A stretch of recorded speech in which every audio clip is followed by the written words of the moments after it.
So you're thinking about selling your Amazon FBA business, but how do you know that you have everything the buyers expect in place? That's what I'm going to be discussing in this video. Hit a thumbs up and subscribe to the channel to get new videos every week.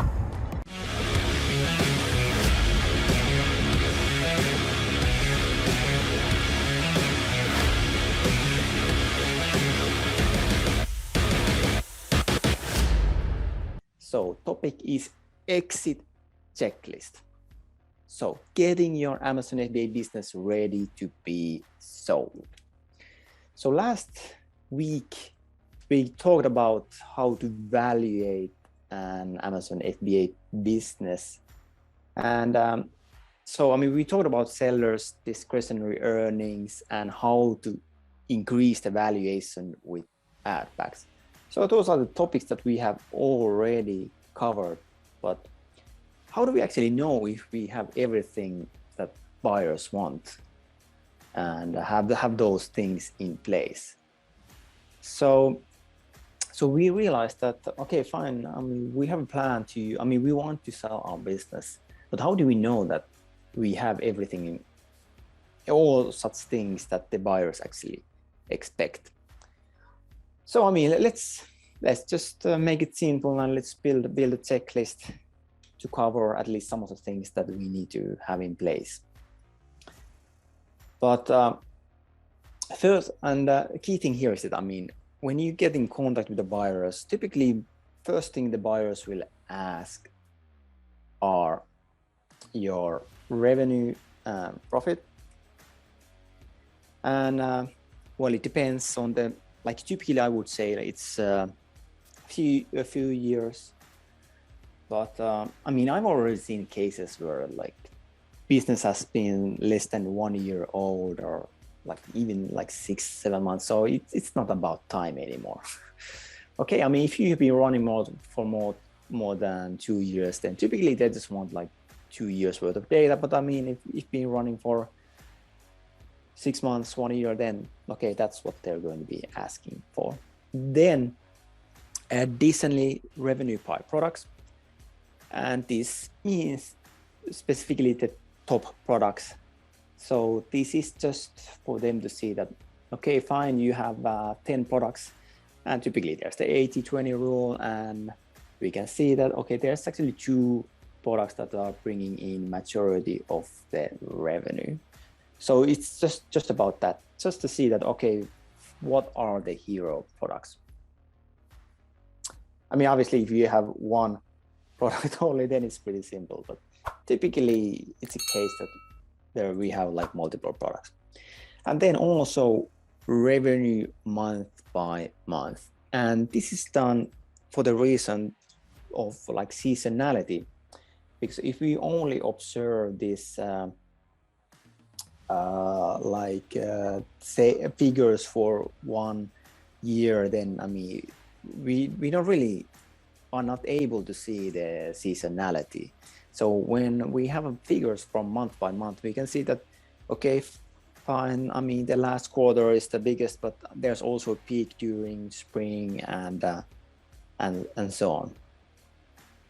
So majority of products take off have the majority of the sales during the last quarter, but also this is not about that kind of, but there's also an aspect of seasonality.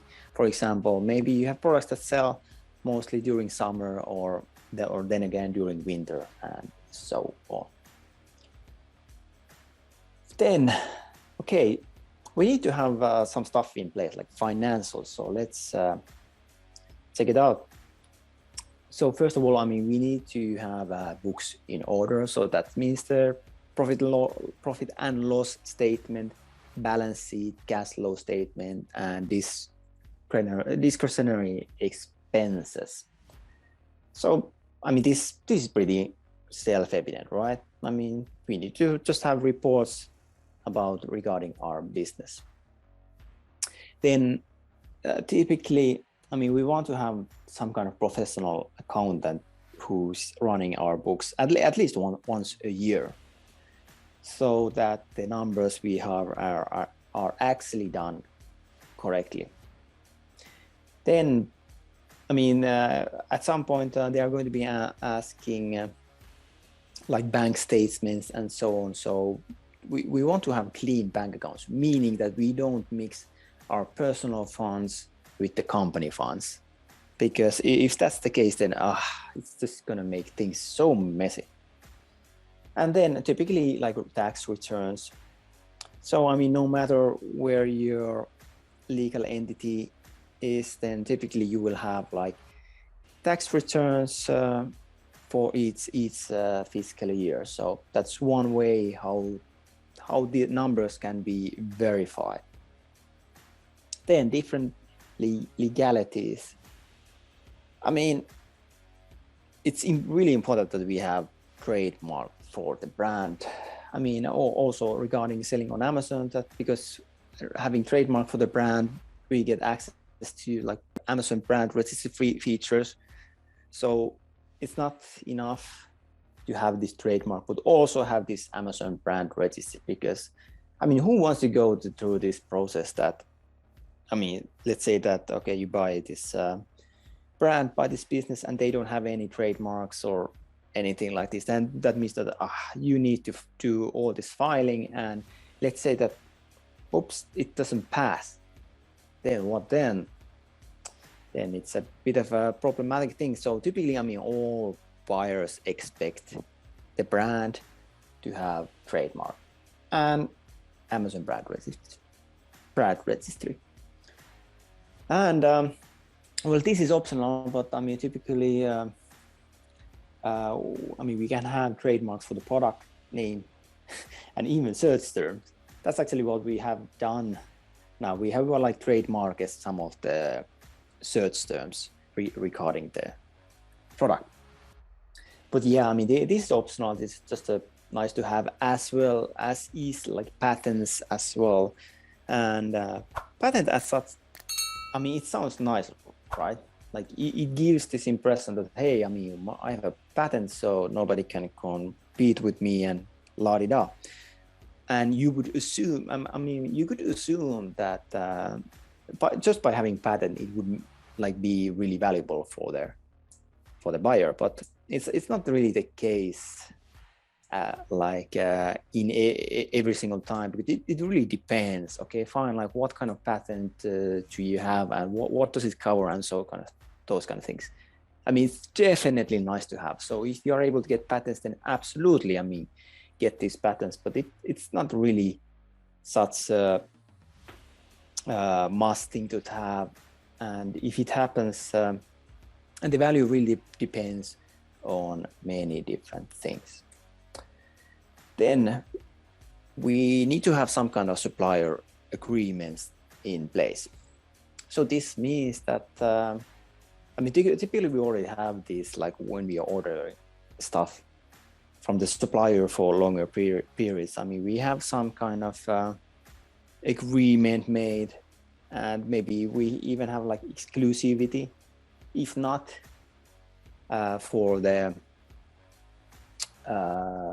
product itself, but at least for the brand, right? So that basically that they are not going to be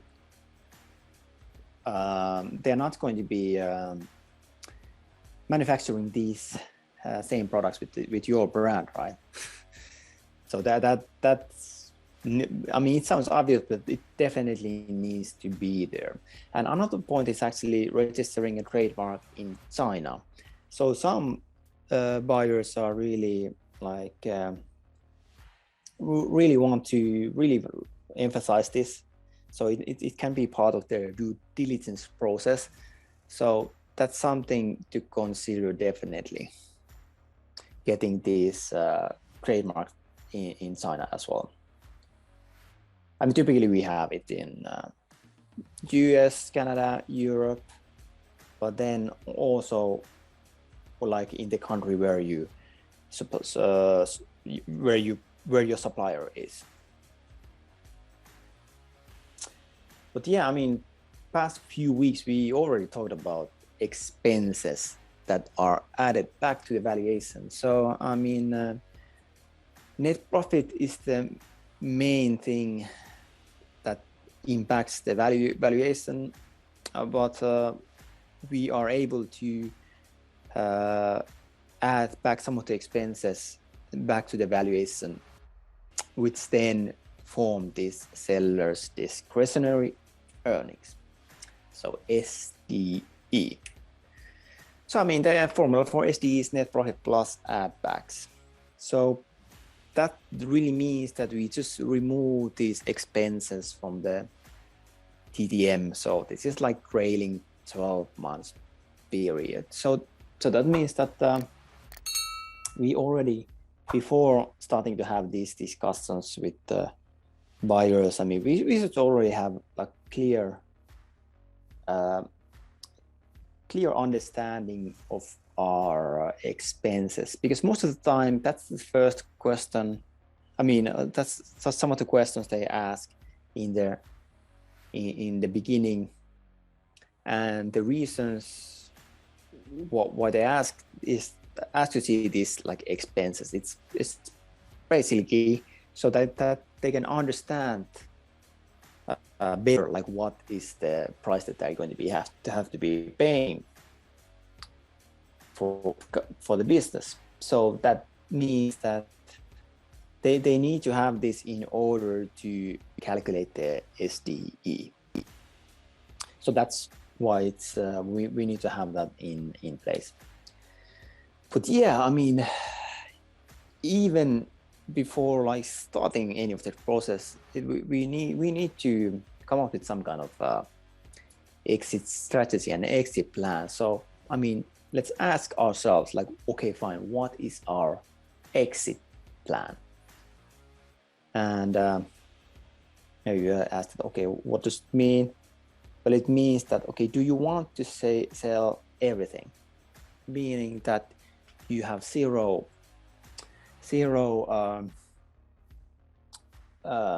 you're not involved with the brand anymore at all, and period. Like you cut your ties basically to the brand completely, meaning that you have zero involvement. Or do you actually want to do partial exit? So typically it means that the buyer is going to be buying a certain percentage of your business. I mean, let's say like 20% or whatever. So that means that they are still not like the majority shareholder. So that means that they are more like an investor in your business. And maybe I mean, it's really common with many of these buyers that if you want to do this kind of deal, that then okay, fine, they buy a percentage right now, like today, and maybe after 1 year, maybe like after 6 months, 1 year, 2 years, or whatever, then they buy your whole business. And the benefit of this partial exit, that then you get like more resources in order to grow your brand. First of all, I mean, you get you get funds, you get like networks that the buyer might have, and you also get their expertise, assuming that it's actually a business that knows about selling on Amazon. I can tell you that you definitely don't want to do a partial exit for a buyer who has no experience on Amazon, because this selling on Amazon, it's not like a real estate or anything like this. I mean, this is a business model where like things change rapidly, and it's a collection of many different parts. So if you're considering doing like a partial exit, then it's absolutely essential that this is someone who has real expertise selling on Amazon, and not just for like a year or two, but I mean for longer periods of time, like several years. Yeah, okay. We have established that we need to have an exit plan. First thing is timing. What is the timing? When do we actually want to sell? Because being in a hurry will hurt our negotiation power. I mean, that goes without saying, right? Like if we really want to, if we are desperate in closing a deal, then I mean that doesn't really put us in a good position, right? But let's say that we have an exit plan that, okay, we are planning to sell this brand after 1 year. Okay, fine. Now we have established that we have some kind of time period, time target. But then, I mean, we should already calculate this valuation today to find improvements and also do different kind of forecasts that, okay, if we want to, and actually that's another thing to really consider, that, okay, if we want to sell after 1 year, then what is our target price? How much are we looking to get out of this deal? Basically, in order to reach that target, then we just need to consider that, okay, what are the things we need to have? And this is absolutely essential, that we want to sell during growth period. Worst time, I mean, I've shown many times this like product life cycle. So first, I mean, the worst time to sell is if your sales are going down. So you want to have growth during, and it's actually not that much. It's just like minimum 20% per year. So I mean, Amazon, that can really be nothing. So sell when sales are going up. And one key thing also in the exit plan, that, okay, we want to be transparent with the buyers. We don't want to hide anything, because that will definitely hurt the trust factors. And then considering the transferabilities, okay, what do we need to give for the buyer? We need to give the Amazon seller account, so Seller Central account. So that means the logins and all that stuff. I mean, everything is moved to them. Then the trademarks that we have, those are transferred as well. Inventory. So any inventory that we have at the suppliers or at the warehouse or at the Amazon warehouse, I mean, we are going to be transferring that as well. Then any kind of supplier agreements, or especially if it's something about like exclusivity or something like this. Then regarding the different operations of our business, then like SOPs, spreadsheet, videos, documents, any kind of documentation that we have about our business processes. And usually, like most of the cases are asset deals where the legal entity is not transferred, meaning that you can just keep your legal entity and do whatever you want with it. I mean, if you want to quit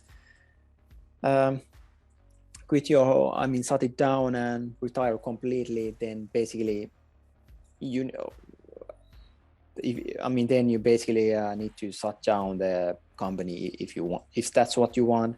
And for example, in Finland, the process for shutting down this limited company is pretty funny in Finland, because you basically need to do a bankruptcy. But in many countries, that's not the similar way. But anyway, I mean, legal entity is not impacted by this purchase. So that means that typically they want to just buy the assets. There are actually exceptions to this, depending on, well, I mean, usually it's about tax. So the buyer wants to get some tax benefits. So in those kind of cases, they would buy the legal entity. And typically it's like American LLCs or then UK companies. So it depends, but I mean, it's pretty rare actually. Most of the 200 buyers, they just want to do like asset deals. And yeah, it's also good to consider that, I mean, typically there are non-disclosure and non-compete agreements, and these non-compete agreements can be like even like a few years, 2 years. So that means that you cannot be a direct competitor for your old brand. So that means that I mean, usually it means that you are not allowed to sell in the category. I mean, definitely not in the same subcategory, but sometimes, I mean, you could start selling again in the main category because, I mean, if it's clearly not a direct or indirect competitor for your old brand. Yeah, so let's talk about operations. So we always want to consider this transferability and verifiability when we sell our brands. So, I mean, one thing is also like smooth operations, that it's not complete chaos. I mean, because if I mean, who wants to buy a business that is complete chaos and like constant like firefighting?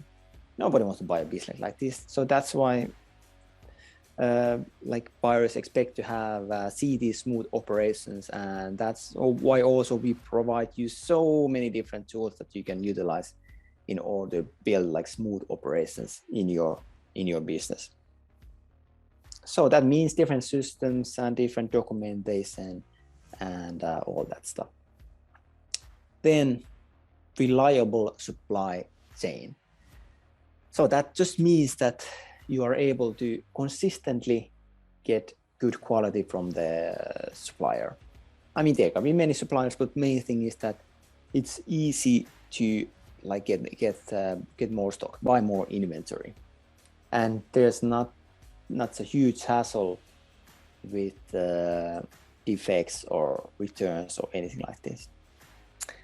And I mean, I think like probably every professional Amazon seller has done. I'm definitely a gray area tactics, but black hat tactics as well. But this is essential. But I mean, absolutely no black hat tactics, especially during the past year or so, because I mean it jeopardizes the whole seller central account. And for example, this incentivizing reviews, that's really the worst thing. But nowadays it has mentioned like rebates and different ranking stuff like that. So I mean, but the funny thing is that Amazon, it doesn't even understand their own terms of service. So but it just means like blatant violation of their rules. Then I mean, taking care of all these seller performance notifications, I mean, you definitely cannot have any of those. And also these inventory metrics. So we don't want to have too much stock in the fulfillment center, but we don't want to run out of stock either. So it's really about finding the right balance. And regarding the products, the product listings are in good shape. So that means reviews, fair amount of reviews, low returns, defects. So you don't, like, if someone opens our listings, we don't want to have like 1-star review there, like as the first review.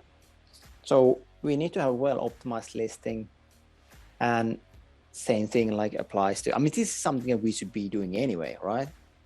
I mean, optimizing our images, copywriting, and that kind of stuff. So it kind of goes without saying that our product listings need to be in a good shape. And review rating, I mean, as close as 5 as possible, right? And then we also want to have some kind of unique angle, some kind of competitive advantage regarding our brand and regarding our products. So we are not just another Me Too product. So we are not exactly the same as every single competitor out there. Because once the buyers takes a look at the search term, then, okay, are we standing out? I mean, even if we are not number 1 or number 3 or even not top 5, and then are we still standing out from the page? And previously there was this idea that you shouldn't have only like one product. You shouldn't have only one hero product because it's too risky. But it's not really the case, definitely like anymore. I mean, we have students. Some of our students have sold their brand that had only one product, and it was no issue at all. So if someone is saying that you cannot sell a business with one product, then I mean he's a clear example that yes, you can sell. It's not an issue at all, and it's quite the opposite. That like most sellers do not want to have too many SKUs. Like if it's 100 products, oh my god, even 50. Like, I mean, just the way to approach is that okay, I mean, let's let go of the losers. So 80-20 rule typically always applies. So we just get rid of the 80% that are not really bringing in revenue. And seasonality. If our products are heavily seasonal, like let's say we sell some kind of Christmas products, then it's a bit difficult niche to be. Like if it's really that seasonal. I mean, for many products you can find uses throughout the year, but let's say that if we would have only like Christmas products, then it's a bit difficult, and we should consider that okay, are we able to make it more like gift product?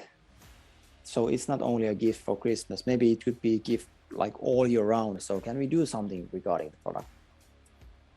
And then, I mean, I'm always talking about this, so been talking for years that okay, we really want to have like meaningful brands, because when a buyer looks at a listing, if it immediately tells the buyer that okay, this brand is about X, then it's just so much easier, and it's going to be much more appealing for the buyer. Because just imagine like the questions they are going to be having, because the way it usually works, that these companies have like a few people who are looking out for deals, so they are looking on Amazon and trying to find like good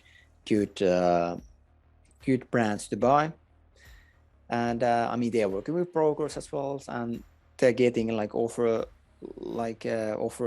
from buyers, I mean Amazon sellers as well. But the point is that they go through it and get interested in, then what they're going to be doing is that they're going to be presenting the brand to internally to other people inside the company.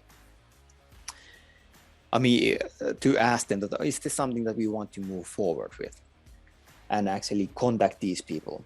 So you just imagine like if it's really easy for that salesperson to like present your brand to the other, I mean, to the real decision makers, then I mean, it's just gonna make things so much more easier. So always consider that what is our brand about, like what are we trying to achieve.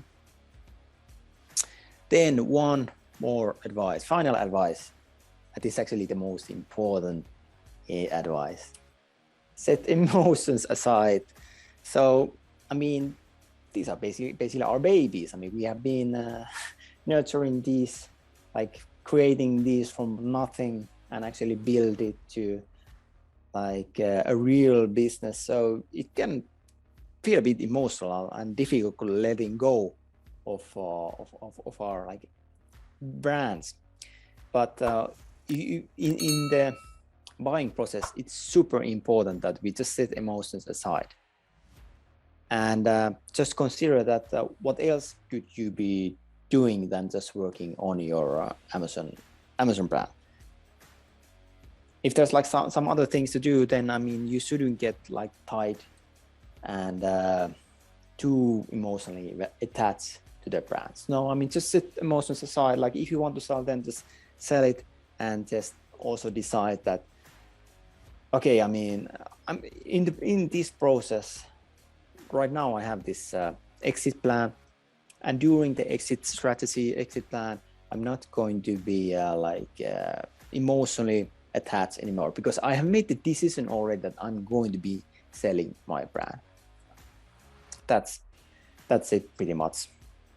After making the decisions, then we just need to decide that, okay, we are ready of letting go of this, and we don't let emotions like guide us, because it can be really bad during the buying process if we are not like thinking straight, and we get too much attached on what the buyer is going to do with our little baby. Hit a thumbs up if you like this video and would like to get more of this. Make sure to subscribe to the channel to get new videos every week.